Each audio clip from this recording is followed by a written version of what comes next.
আলেম হিসেবে যদি তুমি নিজেকে পরিচয় দিতে চাও, আলেম হিসেবে যদি পরিচয় দিতে চাও, হে আমার নবীন আলেম সন্তানেরা, আকাবিরদের পূর্বসূরীদের কাছ থেকে প্রাপ্ত আমানতের জিম্মাদারি তোমাদের কাছে পৌঁছে দিয়ে যাচ্ছি। খবরদার, আলেম হিসেবে যদি পরিচয় দিতে চাও, কোরআন এবং সুন্নাহর মর্যাদা রক্ষা করবার শপথ গ্রহণ করো। যতক্ষণ পর্যন্ত কোরআন সুন্নাহর আলোকে কোনো কথা তোমার কাছে প্রমাণিত না হবে, সারা দুনিয়া একদিকে থাকতে পারে, কোরআনের বিরুদ্ধের কথা, আল্লাহর নবীর আদর্শের বিরুদ্ধের কথা কেউ তোমাকে দিয়ে মানাতে পারবে না। তোমার জীবনের প্রদীপ নিভে যাবে, কিন্তু বাতিলের সামনে মাথা নত করবে না।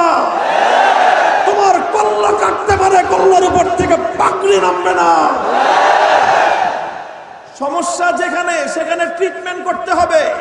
এখন রোগীর লাফালাফি দেখে যদি ডাক্তার ভয় পায়, তো ওই ডাক্তার ডাক্তারি করার উপযুক্ত না। জাতির মধ্যে তাওহীদি চিন্তা চেতনাকে ভুলুণ্ঠিত করে শিরকি সংস্কৃতি বাস্তবায়নের ষড়যন্ত্র চলবে। আলেম সমাজের মুখ বন্ধ করা যাবে না, বন্ধ করা যাবে না। কাজী কে কয় রাকাত তাহাজ্জুদের নামাজ পড়লেন, এই ফাংশনে ওই পেশাল পারবেন না। আবু জাহাল হজ আপনার চেয়ে কম করে নাই। আবু জাহাল হজ আপনার চেয়ে প্রতি বছর হজ করত, মরার বছরও হজ করছে। আবু জাহাল মরছে রমজান মাসে, এর আগের জিলহজ মাসে হজ করছে। কিন্তু ইনশাআল্লাহ আল্লাহর কোরআন এবং নবীর সুন্নাহর উপর নির্ভরশীল হয়ে যে মুসলমান নিজের জীবন পরিচালনা করবে, আল্লাহর কোরআন এবং নবীর সুন্নাহর উপর নির্ভর করে যে মুসলিম জাতি নিজেদের ভবিষ্যৎ গড়বে, আল্লাহর কোরআন এবং নবীর সুন্নাহর উপর নির্ভরশীল হয়ে যে মুসলমান তার জাতিকে গড়বে, যে মুসলমান তার অর্থনীতি গড়বে, যে মুসলমান তার সমাজকে গড়বে, যে মুসলমান তার রাজনীতি পরিচালনা করবে, যে মুসলমান তার রাষ্ট্র আল্লাহর কোরআন এবং নবীর সুন্নাহর উপর নির্ভর করে পরিচালনা করবে, যে মুসলমানের বিচার ব্যবস্থা আল্লাহর কোরআন এবং নবীর সুন্নাহর উপর নির্ভরশীল হয়ে চলবে, ফিনিশিং না থাকতে পারে, ধাক্কা লাগায় দেখতে এসো, তোমরা চিৎপটাং হয়ে পড়ে যাবে। কোরআন সুন্নাহ নির্ভরশীল ইসলাম অতীতেও ছিল, কিয়ামত পর্যন্ত টিকে থাকবে ইনশাআল্লাহ। মুসলিমার মধ্যে যেই ধরনের বিভ্রান্তি মাথাচাড়া দিয়ে উঠেছে, উম্মতের উলামায়ে কেরাম তখন ওই বেদাতটাকে, ওই বিভ্রান্তিটাকে অত্যন্ত কঠোরভাবে তারা রোধ করেছেন, প্রতিরোধ করেছেন। মানুষের মধ্যে যেই ধরনের অন্যায় দেখা দিবে, আলেমদের দায়িত্ব হলো ওই অন্যায়টাকে তত বেশি প্রবলভাবে বাধা দেওয়া। এখন আমাদেরকে বলা হয় যে এখন বর্তমানে যে অন্যায়টা চলতেছে, ওই অন্যায়টার কথা কিছু বলেন না, বাকিগুলো বলেন। এক আশ্চর্য মানসিকতা। অর্থাৎ রুগীকে নিয়ে আসছে, বলতেছে যেই জায়গাটায় রুগীর সমস্যা, যেখানে ফোড়া হয়েছে ডাক্তার সাহেব ওইখানে চিকিৎসা করেন না, সারা শরীরে চিকিৎসা করেন। কি আজব কাহিনী। রুগীর হয়েছে টিউমার, আর টিউমার থেকে এটা এখন পরীক্ষা নিরীক্ষা করে ডাক্তার দেখছে যে এটার অবস্থা বিপজ্জনক, এটা আর কিছুদিন এভাবে থাকলে এটা ক্যান্সারের দিকে ডাইভার্ট হতে পারে।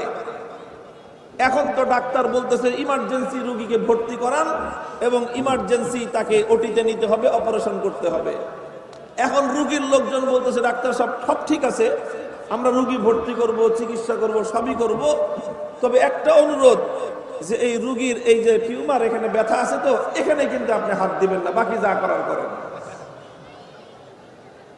এখন রুগীর লোকজন যদি ডাক্তারকে ঠিক করে দেয় যে চিকিৎসা কোন জায়গায় করতে হবে আর কোন জায়গায় করতে হবে না, সেই দেশের রুগীর কপালও পড়ছে, ডাক্তারের কপালও পড়ছে। আজকে আলেম সমাজের সাথে এই আচরণ করা হচ্ছে। আমি বেশি কথা বলবো না, তবে অন্তত দেখা দিয়ে যায় যে এই জায়গাটা টিউমার আছে, এই টিউমার ক্যান্সারের দিকে ডাইভার্ট হওয়ার সম্ভাবনা দেখা দিচ্ছে, আশঙ্কা আছে, তাড়াতাড়ি চিকিৎসা করেন, নাহলে জাতির কপালে ইমানের ক্যান্সার ছড়িয়ে পড়লে এ জাতির পতন রুখবার কোনো পদ্ধতি থাকবে না। সমস্যা যেখানে, সেখানে ট্রিটমেন্ট করতে হবে। আর এটা তো জানা কথা যে আপনার যেখানে ব্যথা, যেখানে ফোড়া, ওখানে হাত দিলে রোগী ফাল দিবেই। ওখানে হাত দিলে রোগী লাফালাফি করবেই। এখন রোগীর লাফালাফি দেখে যদি ডাক্তার ভয় পায় তো ওই ডাক্তার ডাক্তারি করার উপযুক্ত না। রোগী ফালাফালি করতে পারে, লাফালাফি করতে পারে, ডাক্তারের কাজ হলো যেভাবেই হোক পরে বুঝাও, শোনাও, চকলেট খাওয়াও, এটা খাও, এটা খাও। যদি চকলেটে না হয় তাহলে ওর অ্যানেস্থেসিয়া করো, বেহুশ করো। অ্যানেস্থেসিয়া করে তারপরেও যদি কাম না হয় 3-4 জনে ডাক দিয়ে এনাকে ঠাইসা ধরে, শেষে ধরে চাপ দিয়ে হলেও জোর করে হলেও সেই টিউমারের পয়জন অপসারণ করতে হবে, আর না হলে এই রোগীর জীবন রক্ষা করার কোনো উপায় নাই। তোমরা যতই মুসরামুসরি করো না কেন ইনশাআল্লাহ উলামায়ে কেরাম অপারেশন করেই ছাড়বে। জাতির মধ্যে তাওহীদি চিন্তা চেতনাকে ভুলুণ্ঠিত করে শিরকি সংস্কৃতি বাস্তবায়নের ষড়যন্ত্র চলবে।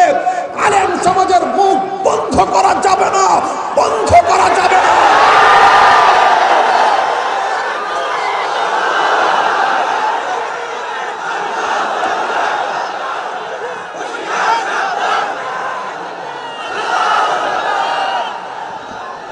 আলহামদুলিল্লাহ, আলেমরা যদি তাদের দায়িত্বে অটল থাকেন, লক্ষ্য করেন উলামায়ে কেরাম যদি তাদের দায়িত্ব পালনে অবিচল থাকেন, অটল থাকেন, আর রোগীর কল্যাণকামিতার বিবেচনায় যদি জোরপূর্বক হলেও তাকে অপারেশন করেন, আজকে না হলেও কালকে রোগী আইসা বলবে যে ডাক্তার সাহেব আপনি ভালোই করছেন। আমি নিজে টের পাচ্ছি, এখন আমার অনেক হুজুর আপনি যদি কথাটা ভালো করেন তাহলে আজকে এই সমাজে এই জিনিসটা প্রতিষ্ঠিত হতো না। তিমসার আর আওসানের অনেক কাহিনী এই জাতিকে বোঝানোর চেষ্টা করা হয়েছে। উলামায়ে কেরামের দৃঢ়তা, অটলতা, মজবুতির কারণে আলহামদুলিল্লাহ বাংলাদেশের ঘরে ঘরের মানুষ এই মাসআলা বুঝে ছাড়ছে। আলহামদুলিল্লাহ, এটাই ছিল আমাদের লক্ষ্য উদ্দেশ্য। মজবুতির সাথে ইমানের দায়িত্ব পালন করতে হবে। এটাই ইমাম বুখারী রাহমাতুল্লাহি আলাইহির সর্বশেষ বুখারী শরীফের অধ্যায়ের প্রধান শিক্ষা, প্রধান সবক। আরো অনেক বিষয় ছিল। ইমাম বুখারী রাহমাতুল্লাহি আলাইহি যেই অধ্যায়ের আলোচনার মাধ্যমে ওনার কিতাবটাকে সমাপ্ত করলেন, অধ্যায়টা হলো ওই জমানার সবচেয়ে বড় ফিতনা, সেটা হলো ফিতনায়ে ইনকারে ওয়াজন। ফিতনায়ে ইনকারে ওয়াজন, কিছু মানুষ আবিষ্কার হয়েছিল, তারা বলতে আরম্ভ করেছিল যে ওজন, আরে ভাই আমল মানুষ দুনিয়াতে করলো, মানুষ মুখ দিয়ে কথা বলল, কথা মুখ দিয়ে বের হলো, কথা বাতাস, বাতাস বাতাসের সাথে মিশে গেল, এটাকে আবার আল্লাহ পাক ওজন করবেন কিভাবে? কিছু মানুষ অস্বীকার করত। অথচ ওজন মানুষের আমল এবং মানুষের কথা কিয়ামতের দিন পরিমাপ করা হবে, ওজন দেওয়া হবে। আল ওয়াজনু হাক্কুন, এটা এমন একটা ইসলামী আকীদা যে এই আকীদার ব্যাপারে 100 মধ্যে কেউ যদি 1 ভাগও নয় বরং 0.1%, 99.99 ভাগ বিশ্বাস করলো, 0.1% অবিশ্বাস করলো, দুনিয়ায় হাজি গাজি হতে পারে, ইমানদার হতে পারে না। হযরতে ইমাম আযম আবু হানিফা রাহমাতুল্লাহি আলাইহির বক্তব্য আছে, ঈমানি কা ঈমানি জিবরিল, ঈমানি কা ঈমানি জিবরিল। জিবরিল আমিনের বিশ্বাস যেরকম অটল এবং অটুট, ইমানদার হতে হলে আমার বিশ্বাসও জিবরিল আমিনের বিশ্বাসের মতো অটল আর অটুট হতে হবে। বিশ্বাসের মধ্যে সামান্য কোনো ত্রুটি, বিশ্বাসের মধ্যে সামান্য কোনো দুর্বলতা, আকীদার ক্ষেত্রে ন্যূনতম কোন ধরনের ছাড় ইসলামের মধ্যে দেওয়ার সুযোগ নাই। আমল করবেন, কিছু ভুল ত্রুটি আল্লাহ মাফ করে দিবে, আমলের ভুল ত্রুটি আল্লাহ মাফ করে দিবে। তাহাজ্জুদ প্রত্যেকদিন পড়তে না পারলে আল্লাহ জিজ্ঞাসা করবে না যে তাহাজ্জুদ মিস করছো কেন। কিন্তু আকীদার ক্ষেত্রে যদি তোমার কোনো ত্রুটি থাকে, যেটাকে আল্লাহ পাক হারাম করে দিয়েছেন অকাট্য ভাবে, তুমি আল্লাহর কৃত অকাট্য কোরআনের কোন হারামকে যদি হালাল সাব্যস্ত করতে চাও, বেঈমান। ইসলামে যে সকল জিনিস অকাট্যভাবে হারাম করা হয়েছে সেটাকে কেউ হালাল মনে করলে, সেটাকে হালাল সাব্যস্ত করার চেষ্টা করলে এটা কুফুর। যেটা ইসলামে হালাল করে দেওয়া হয়েছে, বৈধ করে দেওয়া হয়েছে, অকাট্যভাবে যেটার বৈধতা এবং হালাল হওয়াটা প্রমাণিত, সেটাকে যদি কেউ অবৈধ সাব্যস্ত করতে চায় এটাও কুফুরি। যে ব্যক্তি এই কাজ করবে সে কাফের। কাজী কে কয় রাকাত তাহাজ্জুদের নামাজ পড়লেন এই ফাংশনে ওই পেশাল পারবেন না। আবু জাহাল হজ আপনার চেয়ে কম করে নাই।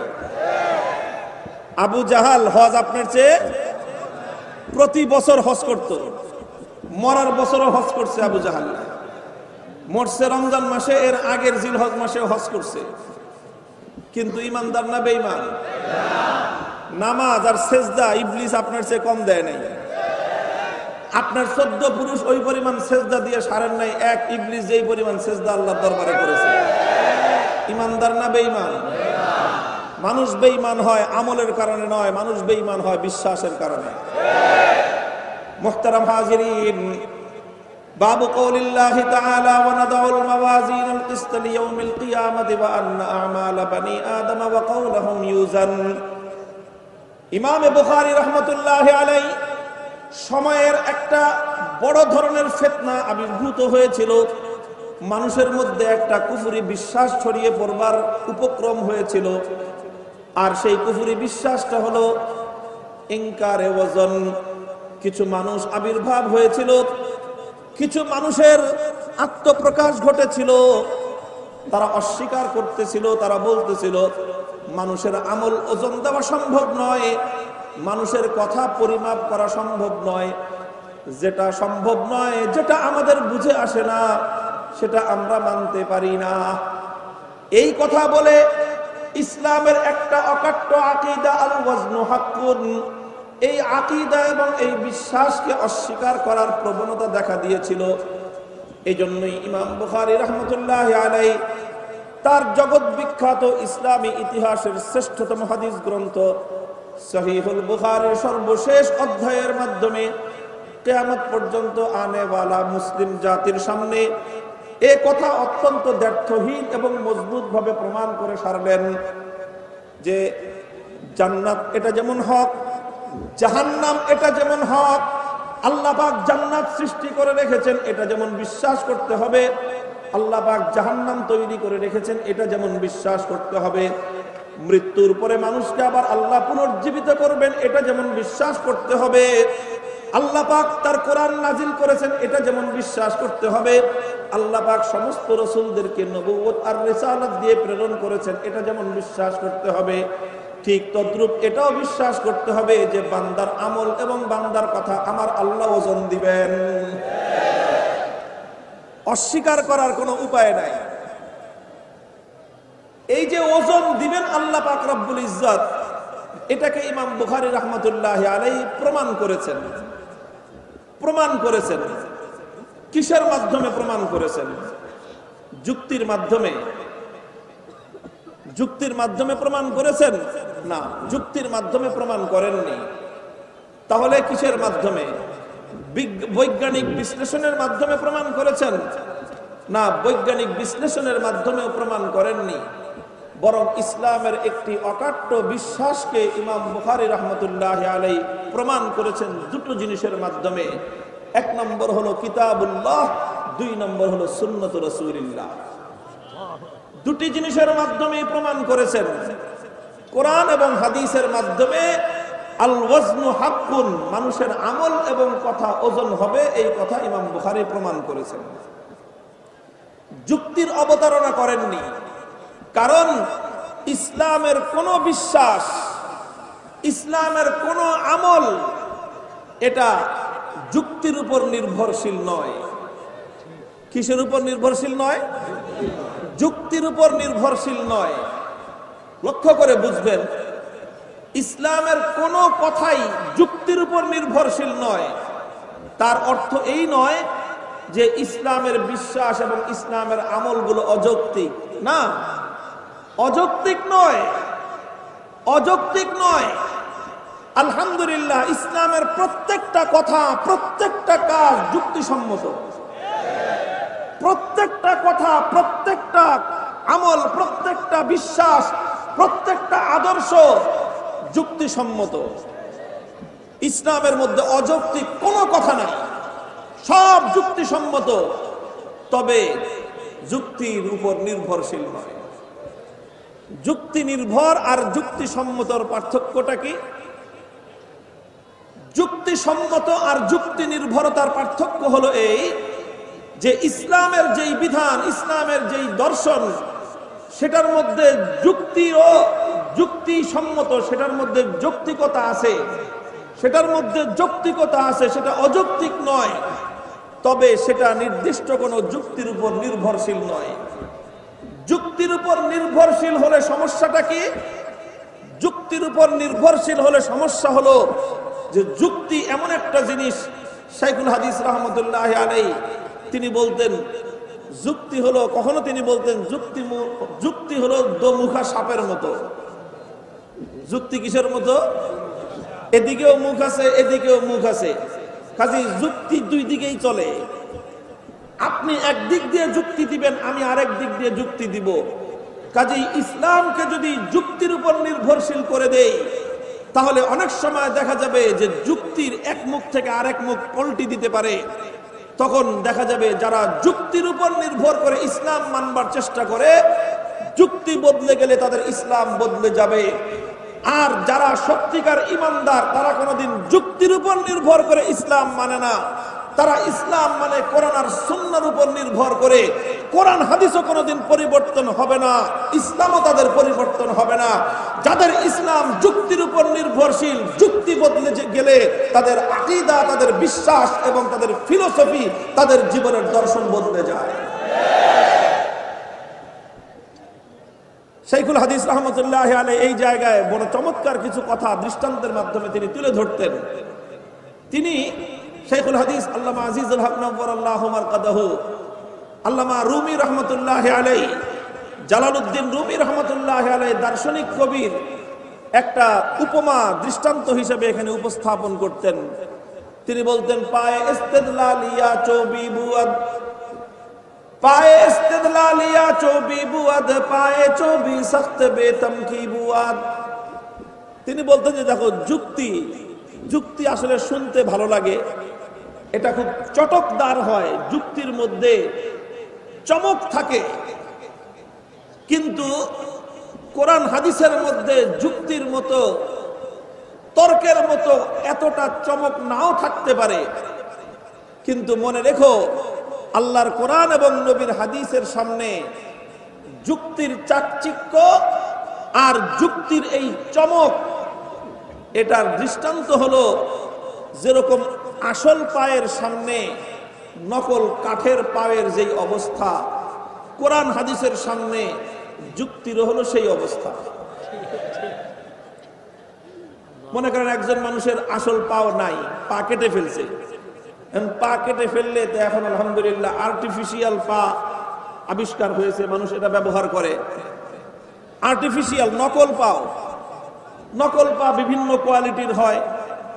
আগেকার যুগে শুধু কাঠ দিয়ে তৈরি হতো, আর এখন তো অনেক উন্নত প্রযুক্তি আসছে, তো বিভিন্ন ম্যাটেরিয়াল দিয়ে এমন সুন্দর করে আর্টিফিশিয়াল পা বানানো হয়, তো ওই পা ওটা দেখতে কিন্তু খুব সুন্দর হয়, অনেক ফিনিশিং ভালো থাকে, গ্লেজ ভালো থাকে। আর আসল পাও এটা দেখতে এত সুন্দর হয় না।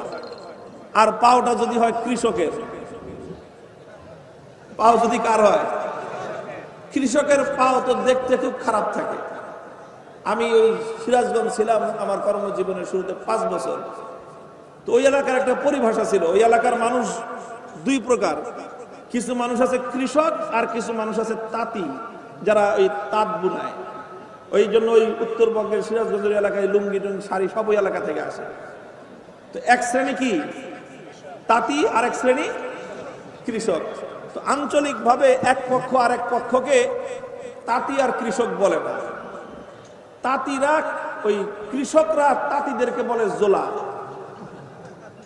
এটা একটা কটাক্ষপূর্ণ শব্দ আর কি, জোলা, জোলার ঘরের জোলা এইভাবে বলে। আর তাঁতিরা কৃষকদেরকে নামই রাখছে পাও ফাটা। এদের নাম কি? পাও ফাটা। পাও ফাটা বলে কেন? কারণ কৃষক তো সারাদিন ওই ক্ষেতের মধ্যে কাজ করতে হয়, মাটি কাদা পানির মধ্যে কাজ করতে করতে কৃষকদের পাও ফাটা থাকে খুব বেশি। পাওটা একেবারে পায়ের আঙ্গুলের নখের গোড়ায় গোড়ায় মাটি টাটি লেগে একেবারে বিশ্রী হয়ে থাকে। এই জন্য দেখবেন কোন কৃষকের পাও কোনোদিন সুন্দর থাকে না, কৃষকের পাও দেখতে সুন্দর থাকে না। এখন যদি পাওটা কৃষকের হয় দেখতে তো আপনার একেবারেই পছন্দ হবে না। পাও দেখে যদি কেউ মায়া বিয়ে দিতে যান, তো কৃষকের ঘরে কোনোদিন মায়া বিয়ে দিতে পারবেন না, খালি জোলার ঘরে মায়া বিয়ে দেবেন। তো মনে করেন একজনের হলো পাও ফাটা কৃষক, তার পা দেখতে তো সুন্দর না। আরেকটা হলো আর্টিফিশিয়াল পাও লাগানো, নকল পাও। আসল পাও কেটে গেছে অ্যাক্সিডেন্টে, যে কোনো কারণে, অথবা গুলি লাগছে, পাও কেটে গেছে। তো এখন আর্টিফিশিয়াল পাও লাগাইছে। দেখতে সুন্দর কোনটা? দেখতে সুন্দর কোনটা? নকল পাও। কি সুন্দর গ্লেজ, চকচক করে, চকচক করে। ওটা ফিনিশিং ভালো, ওটা গ্লেজ আলা, ওটার মধ্যে ফার্নিশিং করা, ওটার মধ্যে আপনার পলিশ করা, দেখতেই অনেক চমৎকার লাগে। তো আর্টিফিশিয়াল পাও দেখতে তো সুন্দর লাগে, কিন্তু পায়ের কাজ কি? পায়ের কাজ কি ফিনিশিং দেখানো? পায়ের কাজ হলো পথ চলা, পায়ের কাজ হলো আত্মরক্ষার জন্য দৌড় দিয়ে আগে চলে যাওয়া, পালিয়ে যাওয়া। পায়ের কাজ হলো পায়ের উপর দৃঢ়ভাবে ধারণ করে পায়ের উপর মজবুত ভাবে দাঁড়িয়ে থেকে শত্রুর মোকাবেলা করা, এটা হলো পায়ের কাজ। এখন ওই ফিনিশিং ওয়ালা সুন্দর পাও, গ্লেসওয়ালা পাও একটা, নকল পাও আর একটা পাও ফাটা, দুইজন এক লগে দাঁড় করাইছেন। এবার দুইটারে একসাথে দৌড় প্রতিযোগিতা লাগান তো, তখন দেখবেন ওই ফিনিশিং ওয়ালা পায়ের ওই ফিনিশিংই আছে আসল কামের। সে 10 কদম চলতে চলতে 100 কদম চলে যাবে।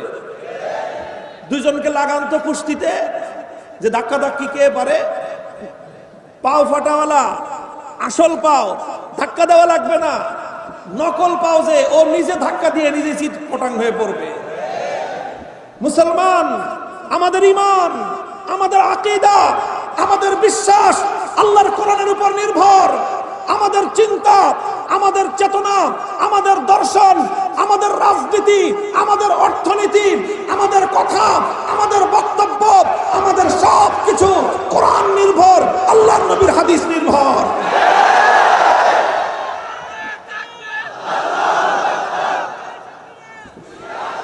আমাদেরটার মধ্যে এত ফিনিশিং না থাকতে পারে, আমাদের বক্তব্যের মধ্যে এত সমস্ত যুক্তির অবতারণা না থাকতে পারে, কিন্তু ইনশাআল্লাহ আল্লাহর কোরআন এবং নবীর সুন্নাহর উপর নির্ভরশীল হয়ে যে মুসলমান নিজের জীবন পরিচালনা করবে, আল্লাহর কোরআন এবং নবীর সুন্নাহর উপর নির্ভর করে যে মুসলিম জাতি নিজেদের ভবিষ্যৎ গড়বে, আল্লাহর কোরআন এবং নবীর সুন্নাহর উপর নির্ভরশীল হয়ে যে মুসলমান তার জাতিকে গড়বে, যে মুসলমান তার অর্থনীতি গড়বে, যে মুসলমান তার সমাজকে গড়বে, যে মুসলমান তার রাজনীতি পরিচালনা করবে, যে মুসলমান তার রাষ্ট্র আল্লাহর কোরআন এবং নবীর সুন্নাহর উপর নির্ভর করে পরিচালনা করবে, যে মুসলমানের বিচার ব্যবস্থা আল্লাহর কোরআন এবং নবীর সুন্নাহর উপর নির্ভরশীল হয়ে চলবে। ফিনিশিং না থাকতে পারে, ধাক্কা লাগায় দেখতে এসো, তোমরা চিৎপটাং হয়ে পড়ে যাবে। কোরআন সুন্নাহ নির্ভরশীল ইসলাম অতীতেও ছিল, কিয়ামত পর্যন্ত টিকে থাকবে ইনশাআল্লাহ।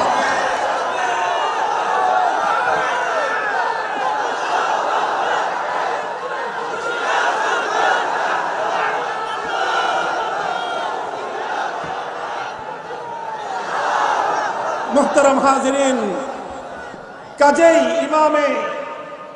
ইমামুত তাসাউফ, ইমামুত তরিকত শেখ জালালউদ্দিন রুমি রহমতুল্লাহি আলাইহি দৃষ্টান্তের মাধ্যমে কত সুন্দর করে কত শত বছর আগে বিষয়টা মুসলমানদের কাছে স্পষ্ট করে দিয়ে গেছেন যে ওই সমস্ত পাশ্চাত্যের চাকচিক্য দেখে ওদের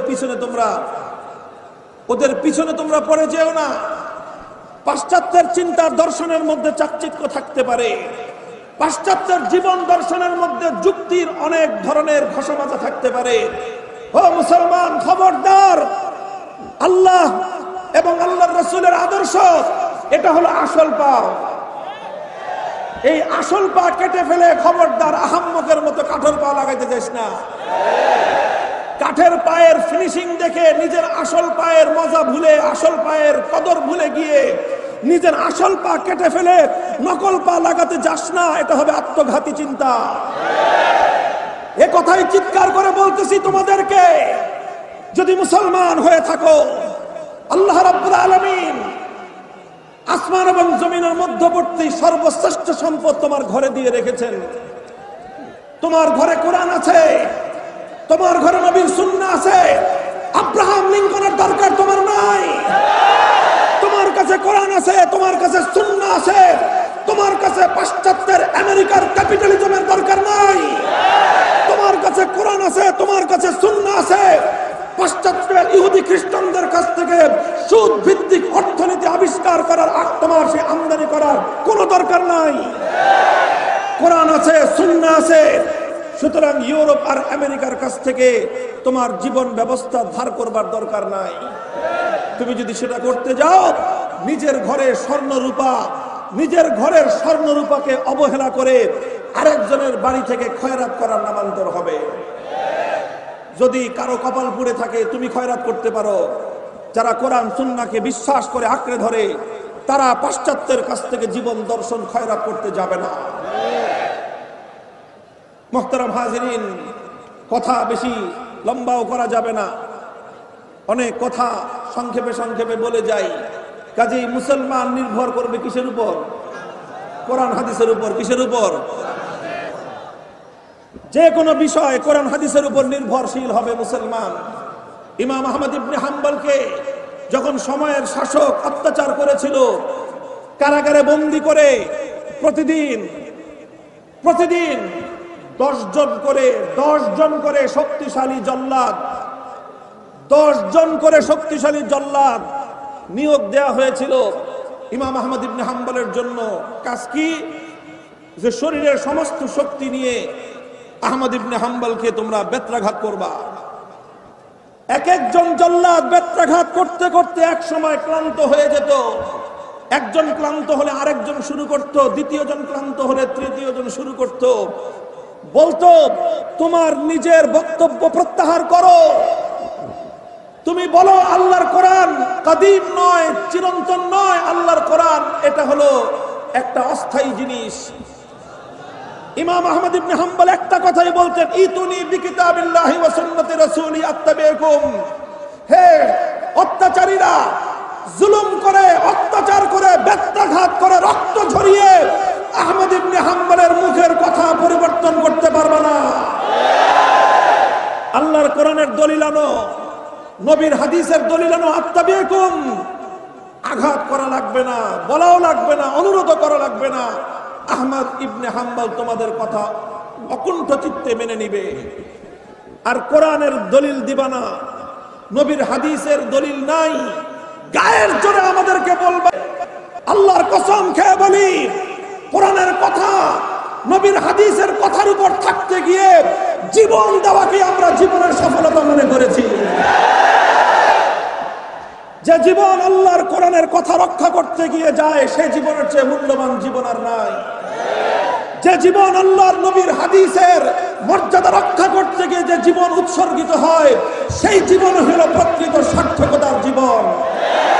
হে কোরআন হাদিসের পাসেবান, হে কোরআন হাদিসের ধারক, আল্লাহর কোরআন এবং নবীর সুন্নাহর আমানত বক্ষে নিয়ে যাচ্ছ, এটা শুধুমাত্র সমাজের মধ্যে মৌলানা হিসেবে, আলেম হিসেবে শুধু মর্যাদা আর সম্মান পাওয়ার জন্য নয়।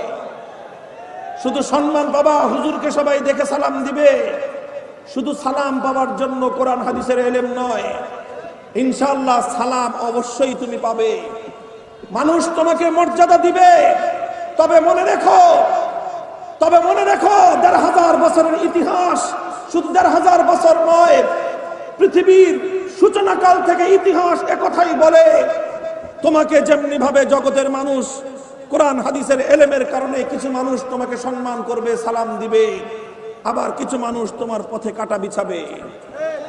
কিছু মানুষ তোমার পথে প্রতিবন্ধকতা তৈরি করবে, তোমার মুখ থেকে কোরআন হাদিসের কথা কেড়ে নেওয়ার চেষ্টা করবে, তোমার মুখ দিয়ে অন্য কথা উচ্চারণ করাবার চেষ্টা করবে। সাহস এবং তোমাকে প্রথম থেকেই নিজের জিন্দগির গন্তব্য নির্ধারণ করতে হবে।